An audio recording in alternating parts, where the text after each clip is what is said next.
this is Maddie. And this is Ananya. And today we're going to be discussing Alzheimer's. So, what is Alzheimer's? What is Alzheimer's disease? So this is straight from the Alzheimer's Association. Alzheimer's is the most common form of dementia, a general term for memory loss and other cognitive abilities serious enough to interfere with daily life. So I think it's important first that we know the difference between Alzheimer's and dementia, and the fact that Alzheimer's is the common form of dementia. It's very confusing to know the difference between Alzheimer's and dementia, but they are two different things, but dementia ties in to which one ties into which? It's Alzheimer's ties into dementia. Okay. And then we're going to discuss some characteristics of Alzheimer's and some common ones that were talked about in like Still Alice, losing direction, pausing in between sentences. Can you think of any more? I'm trying to... Like asking the same questions. That's definitely something that's very common. Yes. We actually have interviewed my Mimi. Her name is Vicky. And Vicky's mother, which is my great-grandmother, her name is Frances. Vicky was the primary caretaker of Frances during her Alzheimer's experience. And we gave my Mimi, Vicky, 7 different questions for her to answer as the primary caregiver of Frances. And we have those today, and we're going to kind of discuss those and maybe compare it a little bit to Still Alice. And a lot of her responses are very comparable to Still Alice. A lot of the characteristics, but there are a few questions that we asked that I did not expect some of the responses she gave, and we're going to kind of go over that today. But the first question was, what were your thoughts on Alzheimer's before having a personal experience? And she wrote, prior to my mother's diagnosis and advancement of Alzheimer's, I understood the disease as a gradual loss of memory and cognitive functioning, but failed to grasp its devastating impact on her personal dignity and bodily or emotional control. And I just think that's was a really good response, because until you are personally or have an exposure to Alzheimer's, you really don't know its effects, and especially its effects on just not even the person, but the person's family. And Ananya, I'll let you, if there's anything you want to say about it too. I mean, I just agree with that. I think unless you experience it, you're never going to know what it truly is like, especially your Mimi was a caretaker, and that's a whole other obstacle, or just a whole other thing that you have to go through. So I'll just continue on with question 2. What were some characteristics of Alzheimer's that your mother showed before being diagnosed? The first indication was loss of direction. My mother had driven to Huntsville, Alabama from Tullahoma, Tennessee for years, but she got lost and could not remember how to get to Memorial Parkway, her direction back home. She started to cry, stopped her car, and called my sister. In conversation, many times she would pause, struggling to remember certain words and names. She would ask the same questions over and over again. She also became increasingly agitated with my late father and had delusional claims of his interest in other women, sadly, including myself, as my father had a dependence upon me. So that's kind of really powerful. The relationships also become weakened a little bit, because she said that she had questioned or she thought her father was not being loyal, and especially her father wasn't being loyal to her own daughter. Yeah, that's like a little confusing stated, but basically Frances had forgotten who her daughter was, and my Mimi, Vicky, her father was very dependent on her, so that would be Frances's husband, Well, Francis's husband would call Vicky his daughter, and Francis had forgotten who Vicky was, so Francis would be like, oh my goodness, like, you are cheating on me, like, have interest in this woman. And sure enough, that was his daughter that he would be on the phone with, but it was just because of her Alzheimer's. She was unable to recognize Vicky, so she just thought she was any other woman or person. But I think those types of things are really... Yeah, it's really sad. Yeah. And my peepaw, Francis's husband, he only lived during part of my Meemaw's Alzheimer's experience. So he actually, passed maybe in the middle of her Alzheimer's journey. So you can just see that he was only there for the beginning stages, really, and their relationship was already starting to become affected by it. I think it's also interesting that she kind of gives a lot of the characteristics that were shown in Still Alice, like losing direction, crying, having those emotional, realizing that your memory's kind of slipping away, not being able to remember certain words or names, asking the same questions over and over.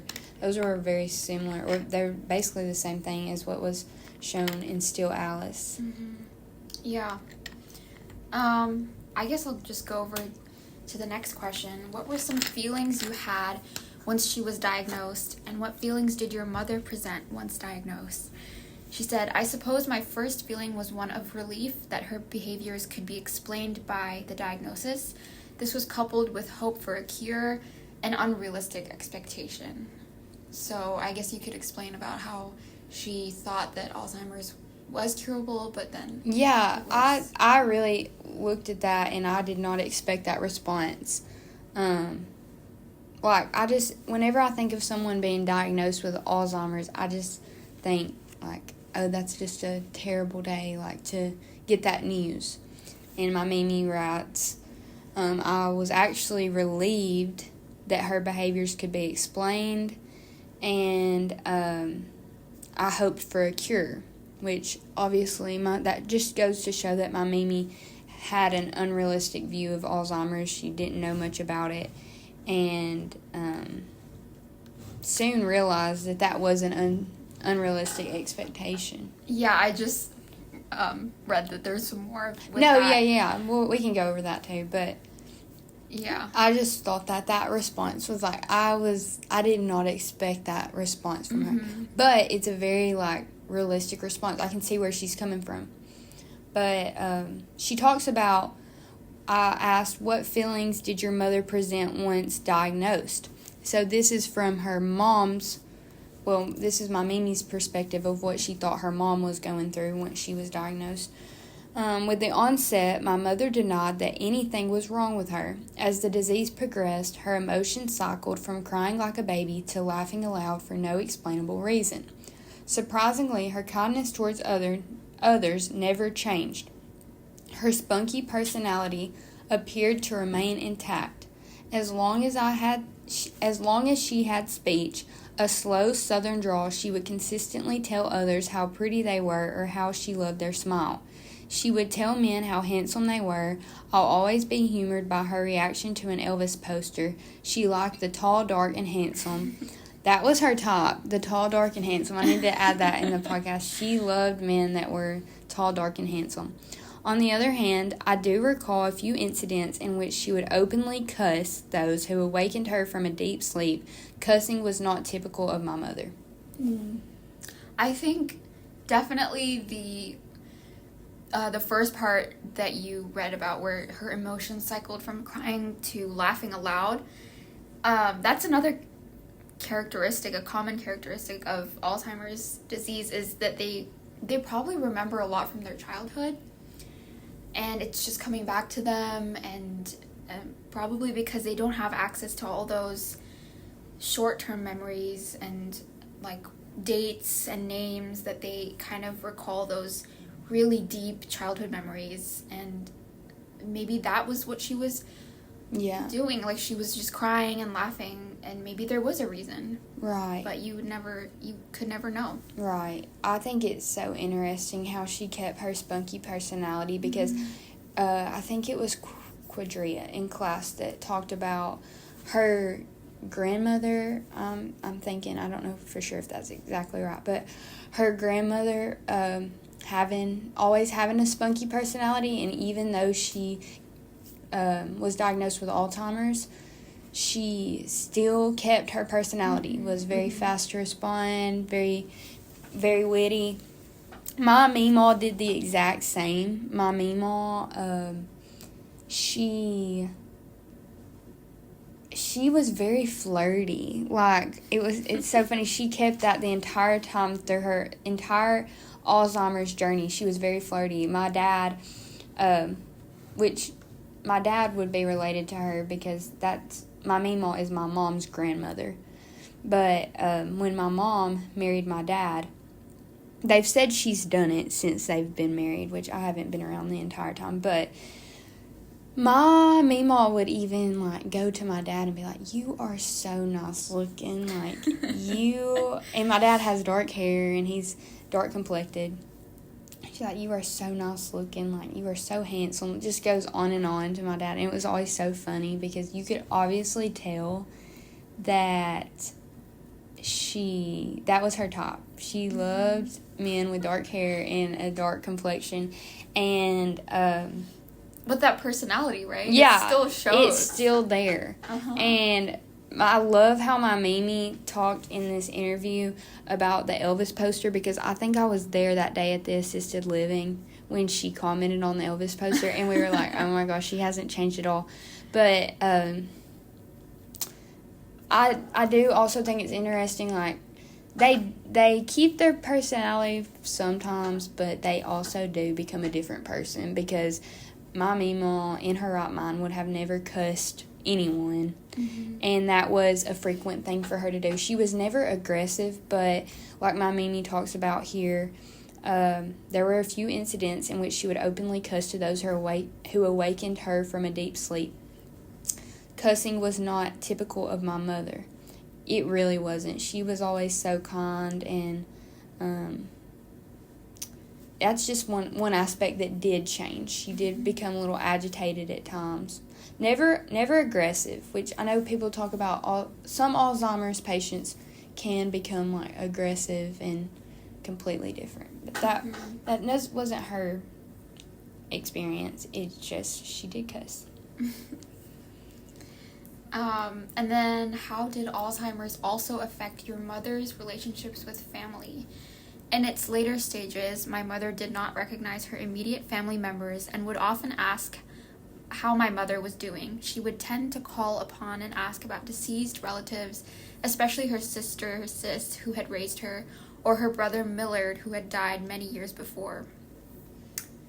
That is something that I guess I wouldn't have thought about. How, again, like with those childhood memories, you probably think that because you have those memories, they're still there, but they're not, which is another thing that you kind of have to, as a caretaker, you have to just understand and just have to say, you have to accept that they're gonna think that. Right. Yeah. I just think it's interesting how, like, her sister Sis and her brother Millard had both passed, like, years before. And so they weren't anyone that would be, like, in her current memory, like, any memory she would have had of them would have been past memory. And I just think it's interesting that those were the two people. She did mention them a lot. And I think it was interesting that how often she mentioned them, because, like, over time, memory fades, and, like, I'm just thinking, like, she wouldn't have had a current memory of them since they had passed. Yeah. So I guess when you have Alzheimer's, I'm assuming, like, your flashbacks come from, like, your long-term, like you said, your long-term memory. Just think that's really interesting. Yeah. And then, what were your roles we asked my Mimi, what were your roles as a caregiver? This is pretty lengthy, but she goes through her whole schedule. For 1.5 years, she tried to keep her mother at home with her. And then, my peepaw died. I talked about earlier that my peepaw died in the earlier stages of my Meemaw's Alzheimer's. But she says, my father was deceased and I had assured him that I would look after her. As her daily living skills declined, I had to bathe her, change her, wash her, cook her meals, make her appointments, medicate, and transport her. I was also responsible for all her financial affairs. I would spend many hours listening to the same stories over and over again, but this was her reality. Roles were reversed. As she had once taken care of me, I was now raising her. As I was working full-time, I did acquire a sitter for her 4 hours daily during the week, but my weekends were confined to her, and my time with children and grandchildren became limited. It takes a special person, I feel like, to be able to, especially your own mother. Like, my Mimi was, like, at my Meemaw's side the entire journey.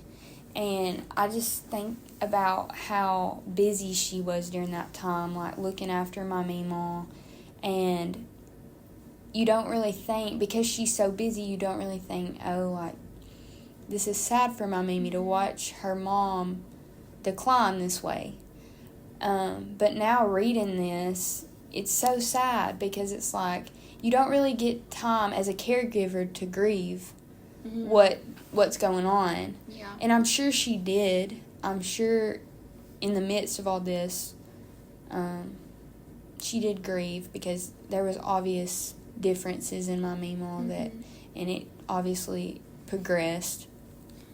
But I will say though, like me personally, I mean, my mom had to take care of her grandmother, and she said it was not easy. I mean, and she was very young. She was like probably high school, very young, and her grandmother was not, like, she was in the hospital, and she would have to do all these things for her. And then also my aunt is right now taking care of her father-in-law. It is not easy. I mean, she doesn't have any time to grieve, like you said. Right. And she's always like 24/7, just go. And she has a job, and it's really hard. And one more thing, I think Anna Grace touched on this as well, is that the youngest is always the one that takes care of their parents, which is something I'm trying to think if my Mimi is I get her. I honestly think that she is the youngest. Mm-hmm. But it's really interesting. I get her. She's got 3. There's 3 of them, and I know that her older sibling's her older sister is the oldest. Mm-hmm. But I get her and her brother. I get their. Oh, you get them mixed up. Yeah, but I think she might be. Does your is it your aunt you said that watches on my mom's side? Does she have like a family, like kids and? She has a husband. Yeah. But they both work. And so she'll take like the day, and then he'll take the night, and then they like swap. Yeah. So their sleep schedules are also really off. And it's just like, because, I mean, so her father-in-law has Parkinson's, and he's really going down right now. Mm-hmm. But it's like, you never know. It's kind of like taking care of a baby. Oh, yeah. No, it's it's really, a full-time job, for sure. And, like, I didn't realize this, but one of my dad's friends he's older, but he has Parkinson's. With Parkinson's, you kind of lose your memory, too, right? Is that true? Kind of. I don't know a whole lot about Parkinson's, but... a little bit. Probably during the later stages, but he has to take, like, dopamine to like get him active. Wow. It's really just a lot of And just remember, like, with her, like, being the caretaker, like, in my Mimi states, like, they're responsible for medicating them they're responsible for making their appointments. And you obviously assume, like in this phase of their life, they're definitely having a lot of doctor's appointments because of how fast they're declining. It's just everything adds up. And you transporting them because they can't drive. Yeah. Exactly. It's even, like, just having to, like, the simple stuff that you obviously think of whenever you think of a caretaker, like bathing, cooking for, washing clothes. It's just, it's really sad to think about because she does talk about, like, it feels like in that moment, like, roles are reversed. Mm-hmm. And, instead of your mom taking care of you or this older individual taking care of you, it's the other way around. Mm-hmm. The younger individual is taking care of the older individual. And she talks about why she says that in my time my mother also began to wonder. I became fearful that she might leave my house and walk the highway in confusion. So I placed her in an assisted living facility in which she lived for the following 7 years.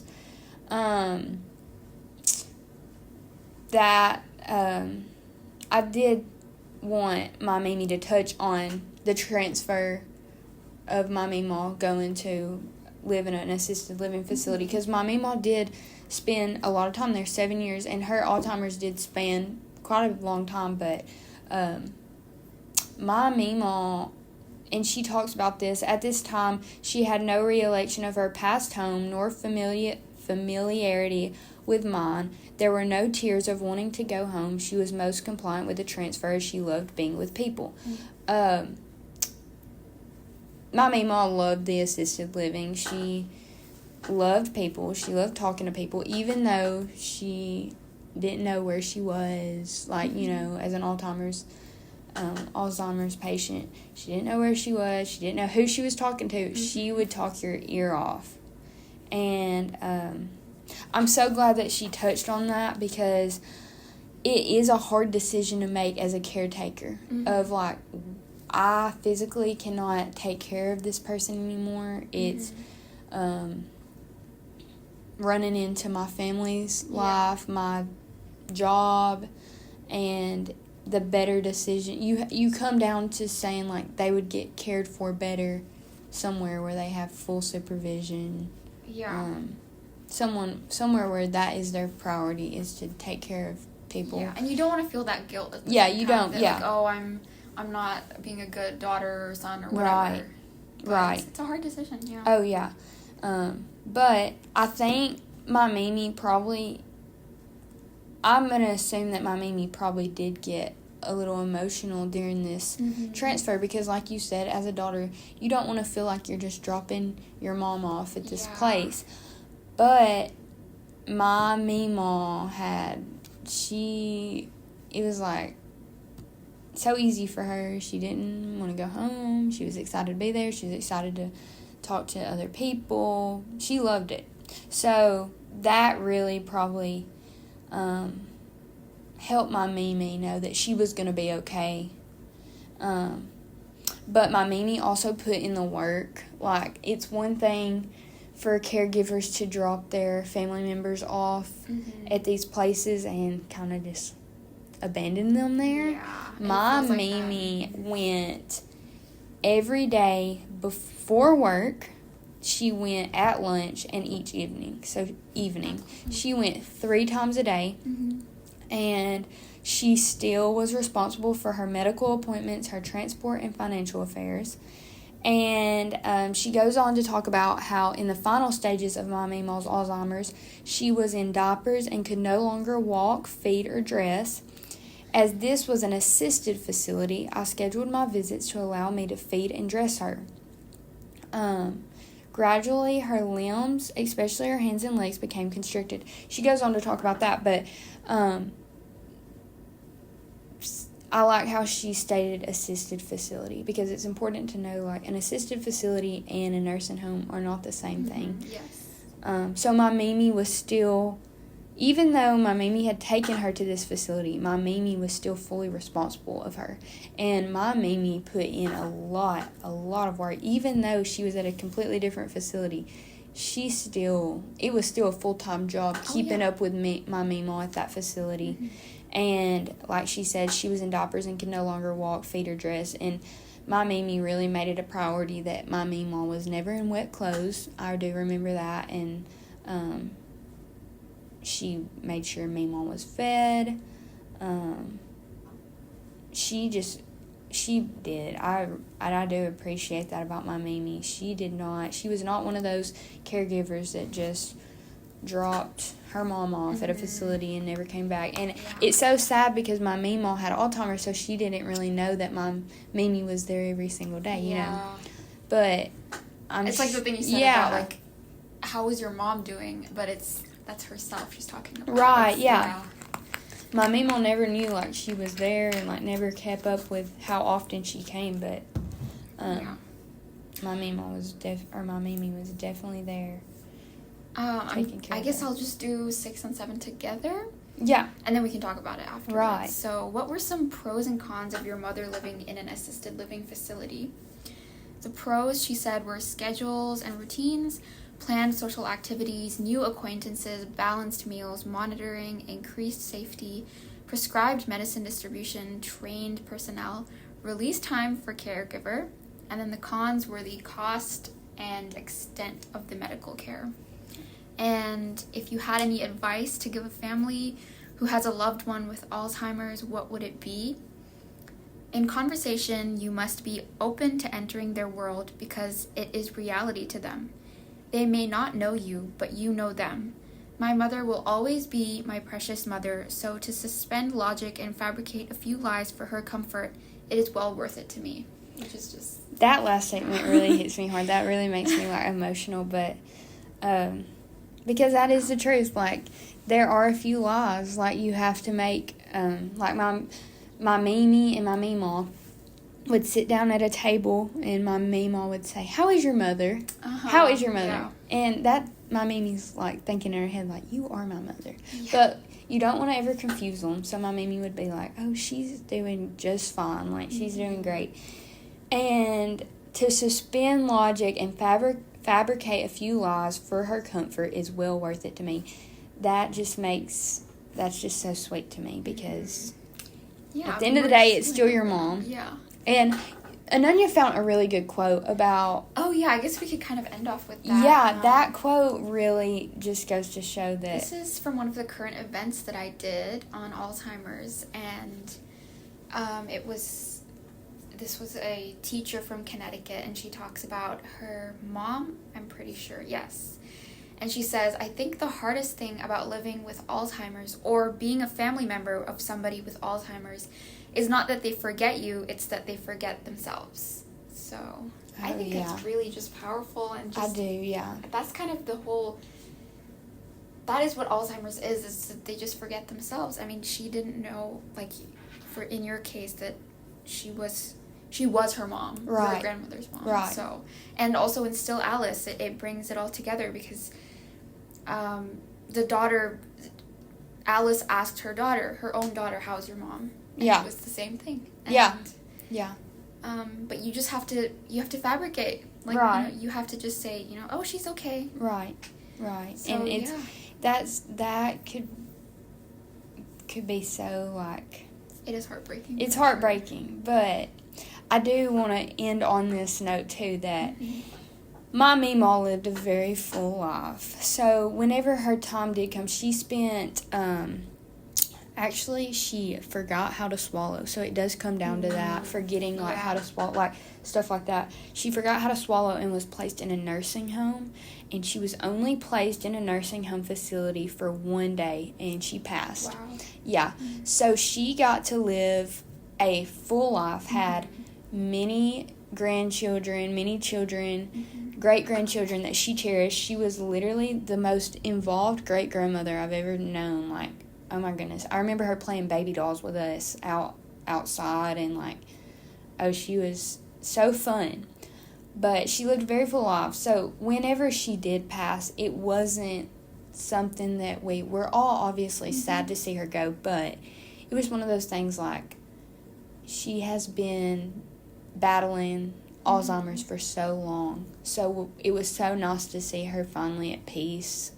And she died when she was 92 years old. So she lived a very long time. And Alzheimer's is not the end. I mean, it's right. not, it doesn't mean, I can't see you anymore. Right. For sure. No, yeah. Kind of, definitely it affected her, like, maybe relationships with her family, but it didn't affect my Mimi ever going to see her. So we went and saw her. I remember as a little girl, I would go see her at her, the facility she was at.